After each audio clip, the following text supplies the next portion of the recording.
ও মাই god বন্ধুরা, দেখুন এই লাকড়ি ভরা গাড়িটা এই ডেঞ্জার পয়েন্টের থেকে কিভাবে বের হয়ে যাচ্ছেন চলুন দেখা যাও।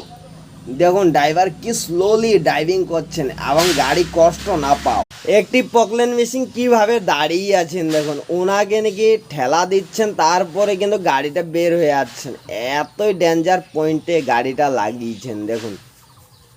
ও মাই গড, নদীর মধ্যে নামাচ্ছেন গাড়িটাও কম শক্তিশালী হতে পারবেন। আর কোন দেশের গাড়ি প্লিজ কমেন্টে বলুন যদি আপনারা জানেন। লাইক কমেন্ট সাবস্ক্রাইব করে নেবেন। কি বড় বড় টায়ার দেখুন। ও মাই গড, সুপার ড্রাইভিং।